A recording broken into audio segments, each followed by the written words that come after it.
बात की जाए, there are so many people जिनको लगता है कि अगर आप किसी लड़के से या किसी दूसरी लड़की से बात भी कर रहे हो तो आप जो अब लॉयल नहीं हो, अगर आप किसी की स्टोरी भी लाइक कर रहे हो तब भी आप लॉयल नहीं हो. So loyalty is very subjective.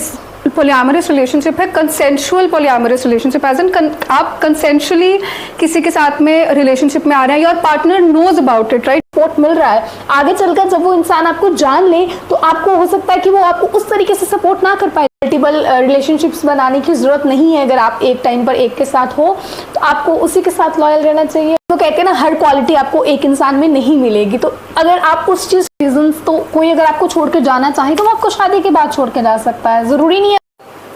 For those of you who don't know polyamorous relationship क्या होता है, सो पोलियामरस रिलेशनशिप, जिसको कंसेंशुअल नॉन मोनोगमस रिलेशनशिप भी कहा जाता है, वो एक ऐसा रिलेशनशिप है जहाँ पे एक कपल मल्टीपल पार्टनर्स के साथ में उसी टाइम पे है, वेदर फॉर सेक्शुअल रीजंस और emotional reasons. So Muskaan, as you know that we gonna talk about this topic, what are your opinions on it?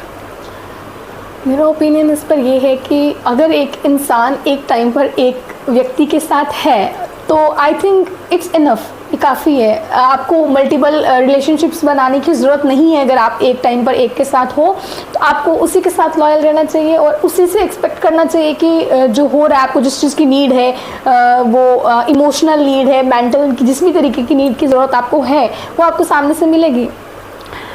But Muskaan, don't you think that there could be a lot of reasons behind why they are into this relationship? बहुत सारी reasons हो सकते हैं जिसकी वजह से वो एक polyamorous relationship में है जहाँ पे उनको एक से ज़्यादा partner की need हो रही है. Not that I'm saying is correct or incorrect because that varies again, but don't you think that ऐसे बहुत सारे reasons हो सकते हैं? आपको क्या लगता है कि ऐसे क्या reasons हैं जिनकी वजह से polyamorous relationships आज exist कर रहे हैं, in fact पहले भी करते थे?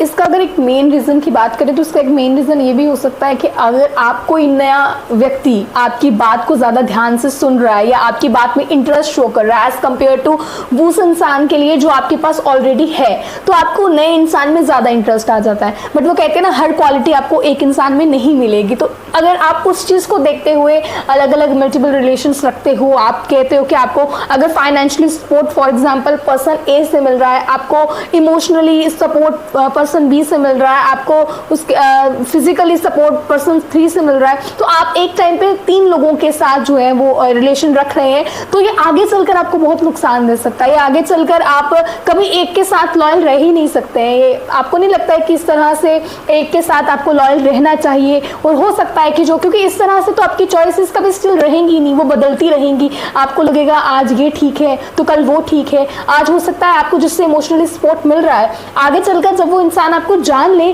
तो आपको हो सकता है कि वो आपको उस तरीके से सपोर्ट ना कर पाए जिस तरीके से वो अभी कर रहा है. तो इस तरह आप अपनी चॉइसेस बदलते रहेंगे, इस तरह लोग आपकी ज़िंदगी में बदलते रहेंगे. आपको नहीं लगता ऐसा? I believe that this is what the point of polyamorous relationship is. Polyamorous relationship है consensual polyamorous relationship, as N आप कंसेंशुअली किसी के साथ में रिलेशनशिप में आ रहे हैं, your partner knows about it, right. Your partner knows that you are in a relationship. उन्होंने म्यूचुअली डिसाइड करा है. आई थिंक अगर कोई पार्टनर इसके लिए एग्री हो जाएगा, आई डोंट थिंक सो कि कोई इसके लिए एग्री होता है, बट इफ अगर कोई एग्री हो जाता है तो आई डोंट थिंक सो कि वो भी आपके साथ लॉयल है. आई थिंक अगर for example if you and I we are in relationship, so if you are dating another person, I am dating another person, so इसका मतलब है कि आप भी मेरे साथ लॉयल नहीं है, मैं भी आपके साथ लॉयल नहीं हूँ. तो जब हमारा इंटरेस्ट डिवाइड होता है ना, तो हमारी जो ट्रस्ट लेवल होता है वो भी डिवाइड हो जाता है. But I believe that loyalty varies. हर किसी के लिए लॉयल्टी की डेफिनेशन अलग है मुस्कान. अगर बात की जाए, there are so many people जिनको लगता है कि अगर आप किसी लड़के से या किसी दूसरी लड़की से बात भी कर रहे हो तो आप जो अब लॉयल नहीं हो, अगर आप किसी की स्टोरी भी लाइक कर रहे हो तब भी आप लॉयल नहीं हो. So loyalty is very subjective in nature, right. It is very very subjective in nature and of course I don't think that we are anyone to judge people, right, जो भी polyamorous relationship में आ रहे हैं. But what we need to understand is that there is a deep psychological reason behind it. You see, कुछ लोगों को fear of abandonment होता है, कुछ लोगों को fear of commitment होती है due to various reasons. उन्होंने अपनी domestic life में बहुत सारा violence देखा होता है, उन्होंने देखा होता है उनके parents कितना ज़्यादा suffer करें एक दूसरे के साथ में, कितना violent रहें एक दूसरे के साथ में, due to which they feel like no, I don't want to commit to a person who can potentially harm me, emotionally harm me. Don't you think that these are reasons due to which people are getting into polyamorous relationships? एक तरफ से देखा जाए तो आप सही बोल रहे हो, इस तरह के अलग अलग रिलेशनशिप्स रखने के बहुत डिफरेंट रीजंस हो सकते हैं, बट क्योंकि ये हमारी जनरेशन है, इन अवर जनरेशन हम लोग अपने पार्टनर को समझ सकते हैं, हम लोग उसको सपोर्ट कर सकते हैं। पहले टाइम पर ये चीज़ होती थी कि अगर आप एक से ज़्यादा से बात कर रहे हो तो वो लॉयल्टी टेस्ट आ जाएगा कि आप लॉयल नहीं हो तो आप बात कर रहे हो, बट मुझे लगता है कि इस टाइम पर हम एक दूसरे को समझ सकते हैं। अगर मेरा कोई पार्टनर है फॉर एग्जाम्पल, तो मैं अगर वो किसी के साथ बात कर रहा है तो मैं समझूंगी कि वो किस टॉपिक पर बात कर रहा है, किस जो है चीज़ पर बात कर रहा है, मतलब मुझे ये चीज़ पता होगी my man knows his limits. तो अगर वो उस लिमिट्स को क्रॉस कर रहा है तो मुझे ये भी जानना है कि वो उस लिमिट्स को क्यों क्रॉस कर रहा है, क्या रीजंस इसके पीछे के हैं। तो मतलब आपको, मुझे ऐसा लगता है कि आपको अपनी तरफ से 100% देना चाहिए। क्यों आप सिर्फ उसको इमोशनली सपोर्ट दे रहे हो, पूरी चीज़ें जो है वो आपको देखनी चाहिए। आपको क्यों ऐसा होता है कि एक पार्टनर जो है वो दूसरे के पास जाएगा, ऐसा क्यों हो सकता है, आपको नहीं लगता?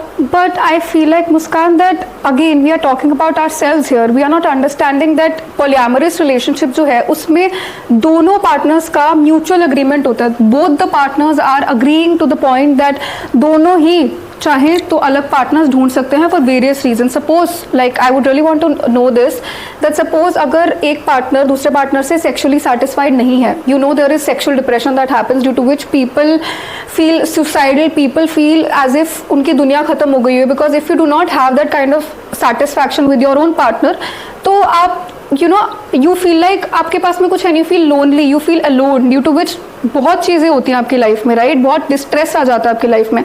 बट अगर वही पार्टनर आपको कह रहा है that okay fine, if you feel कि दिस इज समथिंग दैट आपको मुझसे नहीं मिल रहा है और आप कहीं और वो चीज़ ढूंढ सकते हो, it is better than breaking the relationship just for one particular factor.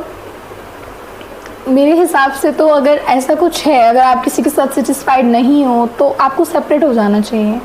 एक टाइम पर अगर आप लोग अलग अलग रिलेशन रख रहे हो, फिर तो आप कभी एक टाइम ऐसा भी आ जाएगा, एक पॉइंट ऑफ व्यू पे आप कहोगे कि मुझे इससे फाइनेंस, देखिए अप डाउन्स चलते रहते हैं ना relationship, there is up downs, but अगर आप कहें कि मुझे इससे फाइनेंशियल भी सपोर्ट नहीं मिल रहा है, अब मैं फाइनेंशियल के किसी और को ढूंढने जाऊंगी, फिर मैं कहूंगी कि मुझे इससे मेंटली सपोर्ट नहीं मिल रहा है, मैं किसी और को ढूंढने जाऊंगी, फिजिकली सपोर्ट नहीं मिल रहा है, किसी और को ढूंढूंगी, या इस तरीके से अगर मैं हर एक पॉइंट पर आकर किसी और को ढूंढना शुरू हो जाऊं, तो शायद ये चीज़ गलत है। अगर ऐसा कुछ है, आपको लग रहा है कि हम दोनों एक साथ नहीं चल पा रहे हैं, अब सेपरेट हो जाएं, मेरे ख्याल से ये बेस्ट है। But you know the point that you mentioned about the financial thing, so I believe that females are independent enough, right? It's usually यही होता है that एक couple में female is the one usually जो dependent होती है, but females today are independent enough to make their own money. So from what I have heard, from what I have studied, polyamorous relationship में आपको financial dependency नहीं चाहिए होती, आपको emotional and sexual dependency और वो एक relationship establish करने का main जो reason होता है, that is this emotional connection और physical connection. But suppose that if your partner is having a sexual disorder, right, तो अगर आप रिलेशनशिप उसको इस बेसिस पे ख़त्म कर रहे हो तो वो वैसे ही किसी और के साथ में कोई भी रिलेशनशिप में आ ही नहीं सकता। The reason being that that person is having a sexual disorder, nobody would come in and want to have a partner, right? And it is very natural thing, it is a very natural emotion, एक basic need होती है एक human की to have a sexual connection, right? But whether in a marriage और whether in a relationship आपको वो चीज़ नहीं मिल रही है and you love that person enough to not leave that person but rather find another way, एक ऐसा वे, एक ऑल्टरनेटिव वे जिससे रिश्ता खत्म नहीं हो रहा है सिर्फ एक पर्टिकुलर फैक्टर की वजह से, इनफैक्ट रिश्ता बच रहा है एंड आप उस रिश्ते को इतना वैल्यू देते हो कि आप एक पर्टिकुलर फैक्टर के लिए शायद you are using an alternative way. अगर आप किसी और के साथ इस चीज़ को लेकर, इस पर्टिकुलर चीज़ को लेकर और किसी के साथ रिलेशन में जा रहे हो, जिस तरह से आप बोल रहे हो, तो उस इंसान को आपको अपनी टर्म्स एंड कंडीशंस बतानी होंगी, उसको बताना होगा कि मैं आपके साथ सिर्फ एक पर्टिकुलर रीज़न की वजह से हूँ, आप मेरे साथ इमोशनली कनेक्ट ना हो, आप मेरे साथ बाकी चीज़ों के लिए कनेक्ट ना हो, तो हमें ये चीज़ सामने वाले को बतानी होगी। और आई डोंट थिंक सो कि आज के जनरेशन में कोई इस चीज़ के लिए एग्री होगा कि आप सिर्फ मेरे साथ फिजिकली नीड के लिए हैं, ऐसा कोई, आई डोंट थिंक सो कोई ऐसा चाहेगा। आपको क्या लगता है इस पर?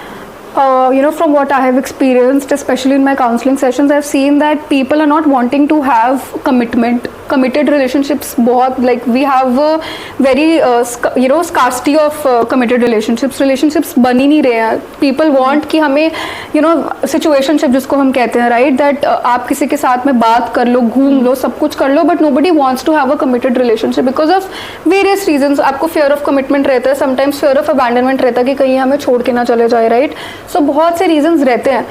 ये छोड़ के ना चले जाए रीजंस, तो कोई अगर आपको छोड़ के जाना चाहे तो वो आपको शादी के बाद छोड़ के जा सकता है। ज़रूरी नहीं है वो आपको रिलेशन रखेगा साल 2 साल 3 साल, बट जितना भी टाइम ड्यूरेशन रहे वो आपको शादी के बाद भी छोड़ के जा सकता है। तो अगर आप इस चीज़ के लिए अगर आपको इस चीज़ का फेयर है, इस चीज़ का डर है कि वो मुझे छोड़ के चला जाएगा, फिर तो लोग शादी ना करेंगे इस चीज़ को लेकर कि मुझे छोड़ के ना चला जाए।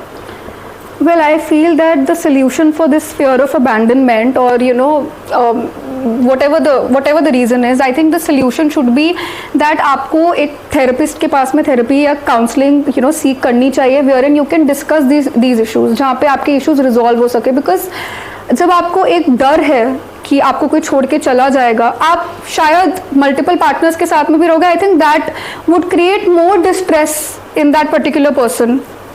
सेक्सुअल रीजंस के लिए अलग बात है, that if you are going out for sexual reasons and your partner is agreeing to it, whether a male or a female, if he or she is agreeing to it, that's a different thing. But if you're going out because you have a fear of abandonment कि इसके साथ तो नहीं चलेगा और he or she is gonna leave me, I feel that therapy is something that any person who has this issue should seek. What do you think? या I think you are right.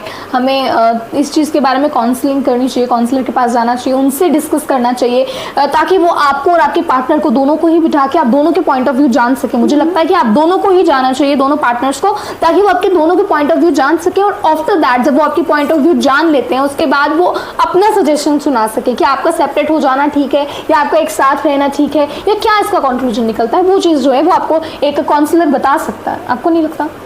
So I feel like that, as Muskan very rightly said, that अगर कुछ भी fear of abandonment है, कोई भी तरीके का fear of abandonment है, you need to seek counseling, you need to seek therapy, couples counseling especially, wherein आप दोनों के जो भी issues है वो address हो पाए अच्छे से और आप इस fear से बाहर निकल पाए और polyamorous relationship को हो सके तो avoid करें। We are no one to judge anybody if they are in a polyamorous relationship, but if they are for reasons like emotional issues, emotional abandonment, fear of emotional abandonment, I feel like this is something that needs to be addressed with a therapist, and it should not be a sole reason to emotionally cheat a partner.